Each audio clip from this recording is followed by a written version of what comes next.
Assalamualaikum warahmatullahi wabarakatuh.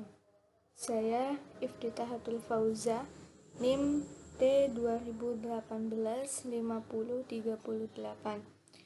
Di sini saya akan menjelaskan tentang ijtihad, ittiba, dan permasalahannya.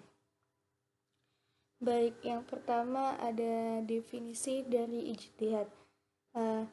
Yang dimaksud dengan ijtihad ialah secara etimologis kata ijtihad berasal dari bahasa Arab, yakni ijtahada, yajtahidu, ijtihadan, yang artinya bersungguh-sungguh atau mengarahkan segala kemampuan yang dimiliki untuk dapat melakukan segala sesuatu.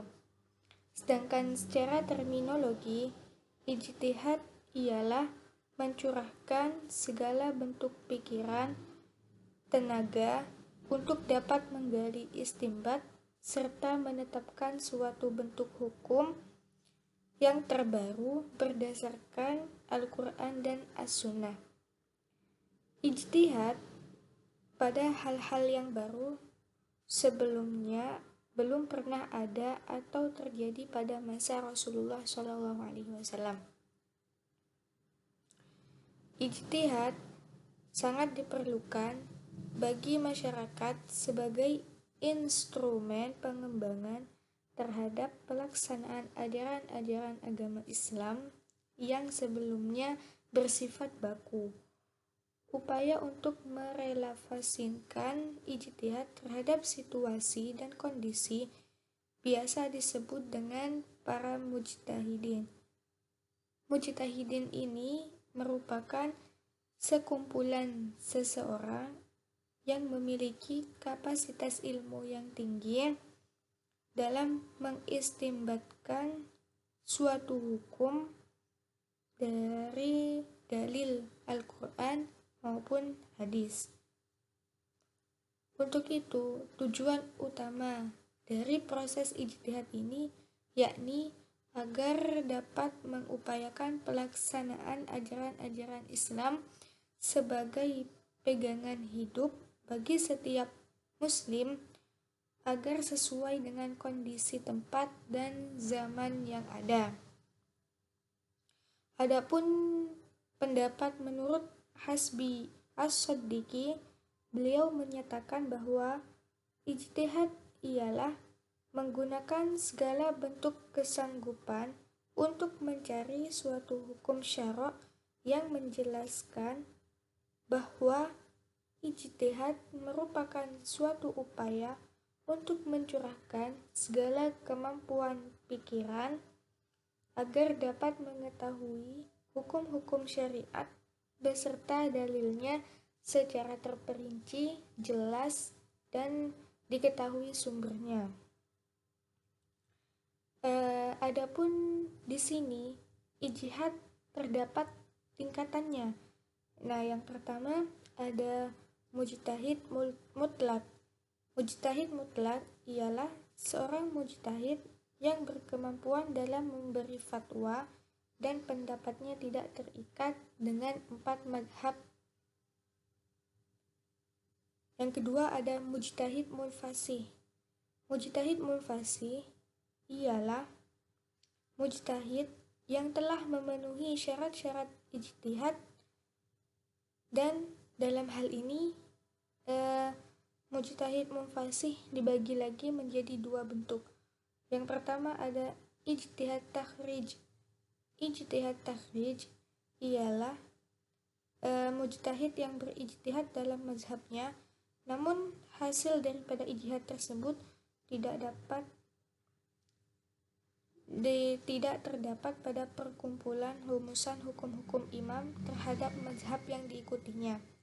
Oleh sebab itu, dalam hal ini proses pengisbatan ijtihad takhrij bersifat terbatas. Yang kedua ada ijtihad fatwa, yakni ijtihad dalam bentuk menguasai seluk-beluk pendapat hukum imam mazhab dan ulama mazhab yang diikutinya, serta dapat menfatwakan kepada masyarakat yang menjadi pengikutnya. Kemudian ada ijtihad tarjih, yakni ijtihad yang dilakukan atas dasar tujuan untuk dapat memilah dan memilih beberapa pendapat yang dianggap kuat dan penting serta akurat daripada pendapat imam madhab lainnya. Dan proses tersebut tidak melakukan proses istimbat hukum syara'. Adapun syarat-syarat sebagai mujtahid antara lain secara umum, yang pertama ada berakal atau baligh, kemudian ada mengerti dan paham mengenai ilmu usul fiqh, serta dapat mencapai tujuan dan syarat syariat Islam sepenuhnya. Kemudian memiliki kemampuan dalam melakukan istimbat hukum berdasarkan Al-Quran dan hadis. Kemudian ada adilah atau adil dalam segala hal, dalam kondisi apapun. Kemudian ada berpengetahuan luas mengenai Al-Quran dan hadis. Dan yang terakhir, berpengetahuan luas tentang hukum-hukum yang terdapat dalam ilmu usul fiqh serta ahli dalam ilmu bahasa. Kedudukan hukum ijtihad secara umum bagi setiap muslim yang telah memenuhi kriteria dan syarat sebagai seorang mujtahid diharuskan untuk berijtihad dalam semua bidang hukum syariat. Hukum berijtihad bagi kaum muslimin sangat wajib, terutama bagi fuqaha atau ahli fikih.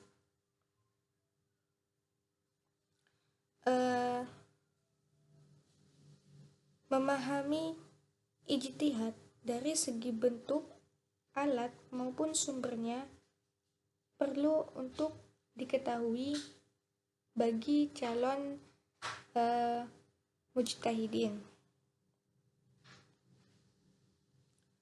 Hukum dari suatu permasalahan yang belum jelas dalilnya, baik dari dalam Al-Quran maupun hadis, hal itulah yang kemudian oleh para ulama dikaji secara mendalam, yang biasanya oleh mereka itu disebut sebagai zani.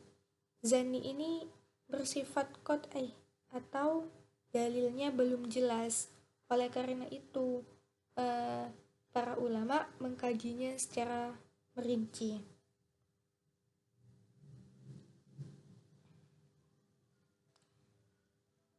Hukum ijtihad bergantung pada suatu keadaan tertentu. Kedudukan mereka sebagai seorang faqih atau ulama, pendapatnya akan diikuti dan diamalkan oleh orang lain. Adapun hukum ijtihad menurut beberapa para fuqaha ataupun ulama fikih antara lain, yang pertama, hukum ijtihad dapat dikatakan wajib ain apabila seorang mujtahid tersebut mendapati dirinya berada dalam dua kondisi. Yang pertama, ketika ia menemukan sebuah masalah dan kemudian berkaitan atas dirinya sendiri sehingga membutuhkan penyelesaian secara hukum syara'. Artinya, seorang mujtahid tersebut memiliki hukum yang belum jelas dan belum pasti. Sedangkan kondisi kedua, yakni apabila seseorang tersebut mendapati suatu pertanyaan dari orang lain, sedangkan pertanyaan tersebut harus segera dijawab. Adapun dalil yang mewajibkan dilaksanakannya ijtihad terdapat pada Quran surat Al-Hasyr ayat 2, yang artinya, maka ambillah kejadian itu untuk menjadi pelajaran, wahai orang-orang yang memiliki wawasan yang luas. Kemudian ada fardu kifayah. Fardu kifayah di sini apabila seorang mujtahid menemukan suatu hukum yang dipercayakan kepada orang lain atau kepada dua orang lebih dalam menyelesaikan suatu persoalan, sedangkan terdapat salah satu di antara keduanya yang terlebih dahulu telah melakukan proses ijtihad dan telah menemukan solusi dari suatu permasalahan tersebut, maka kewajiban mereka dalam hal lainnya dikatakan telah gugur. Kemudian ada hukum haram. Hukum haram di sini apabila terdapat suatu kasus permasalahan yang telah ditetapkan sebelumnya terhadap hukum-hukum beserta dalilnya secara syar'i, namun masih tetap melanggar aturan yang ada atau berijtihad. Kemudian ada hukum sunnah, yakni apabila permasalahan yang diajukan oleh masyarakat belum terjadi dan dikhawatirkan akan terjadi kelak suatu hari nanti. Kemudian ada hukum mubah. Hukum mubah di sini para ulama ada yang sudah menetapkan hukum, akan tetapi hukum tersebut masih bersifat lemah atau dhaif. Dalil-dalil ijtihad telah dijelaskan pada Quran surat Al-Baqarah ayat 149. Kemudian ada hadis Nabi yang artinya dari orang-orang Hijr dari Mu'az bahwa Rasulullah Shallallahu Alaihi Wasallam mengutusnya ke Yaman. Kemudian Rasulullah bertanya, bagaimana cara kamu dalam memberi sebuah keputusan? Kemudian Mu'ad menjawab, aku akan memutuskannya berdasarkan kalamullah atau Al-Quran. Kemudian Rasulullah menanyakan kembali kepada Mu'ad, lalu bagaimana jika kamu belum bisa menemukannya dalam Al-Quran? Kemudian Mu'ad di sini menjawab pertanyaan Rasul, saya akan mencarinya di dalam sunnah-sunnahmu. Kemudian Rasulullah bertanya sekali lagi kepada Mu'ad, lalu bagaimana jika di dalam sunnahku tidak engkau temukan hukum-hukum tersebut? Kemudian si Mu'ad di sini menjawabnya, maka saya akan menggunakan akal pikiran saya untuk menentukan hukum tersebut. Kemudian di dalam ijtihad terdapat fungsi ijtihad yang perlu diketahui oleh para alim ulama. Yang pertama ada fungsi ar-ruju atau kembali, yakni mengembalikan ajaran Islam kepada sumber pokoknya, yakni Al-Quran dan Hadis. Kemudian ada fungsi al-ihya atau kehidupan, yakni menghidupkan kembali bagian-bagian nilai dan semangat ajaran Islam yang sebelumnya telah mati. Kemudian ada fungsi inabah atau pembenahan, yakni membenahi dan membenarkan berbagai macam hukum-hukum syariat dalam Islam yang dimungkinkan terjadi suatu kesalahan menurut konteks zaman. Jenis-jenis ijtihad, yang pertama ada ijtihad bayani, yakni menjelaskan hukum-hukum syariat dan nas-nas syar'i. Kemudian ada ijtihad qiyasi, yakni menetapkan hukum-hukum syariat melalui qiyas atau analogi. Kemudian yang ketiga ada ijtihad istislahi, yakni menetapkan hukum-hukum syariah dengan menggunakan akal sehat atau ra'yu. Nah, dalam menentukan ijtihad dapat dilakukan dengan metode-metode sebagai berikut. Yang pertama ada metode qiyas, yakni dengan cara menyamakan hukum sesuatu dengan hukum lainnya yang sudah terdapat ketentuannya. Kemudian ada maslahah mursalah, yakni menetapkan hukum yang sama sekali tidak ada nasnya dengan pertimbangan untuk kepentingan hidup manusia bersama. Kemudian ada istihsan, yakni memandang suatu lebih baik sesuai dengan tujuan syariat Islam dan meninggalkan dalil khusus, kemudian lebih kepada mengamalkan dalil-dalil yang lebih jelas. Kemudian ada istishab, yakni melangsungkan berlakunya ketentuan hukum yang ada. Kemudian ada URF, yakni merupakan kebiasaan yang telah mendarah daging dilakukan oleh sebagian masyarakat. Kemudian di sini saya akan menjelaskan tentang definisi ittiba. Jadi ittiba secara bahasa artinya mengikut. Sedangkan secara istilah ittiba ialah mengikuti pendapat seseorang atau alim ulama dengan mengetahui dan telah memahami berbagai dalil yang terdapat berdasarkan Al-Quran dan hadits. Hukum ittiba di sini adalah wajib, sebagaimana firman Allah yang terdapat di dalam Quran surah Al-Imran ayat 31, Qul ati'ullaha war rasul fa in tawallaw fa innallaha la yuhibbul kafirin, yang artinya katakanlah wahai kamu manusia, taatilah Allah dan Rasulnya.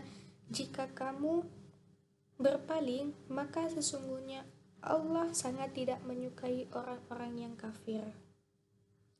Kedudukan ittiba di sini antara lain yakni ittiba kepada Rasulullah menjadi salah satu syarat diterimanya amal baik. Kedua, ittiba merupakan bukti cinta seorang hamba terhadap Rasulnya. Kemudian yang ketiga, ittiba merupakan sifat utama bagi seorang alim ulama. Jenis-jenis ittiba ada dua. Yang pertama, ittiba kepada Allah dan Rasulnya, yakni para ulama bersepakat bahwa seluruh umat muslim wajib untuk mengikuti dan mentaati semua yang sudah Allah ajarkan kepada Nabi Muhammad SAW. Kemudian yang kedua ada ittiba selain kepada Allah dan Rasulnya, yakni dalam hal ini ittiba merupakan pandangan dari para ulama mujtahidin yang menyatakan bahwa ittiba diperbolehkan kepada Allah dan Rasulnya, kemudian para sahabat dan tabi'in-tabi'innya.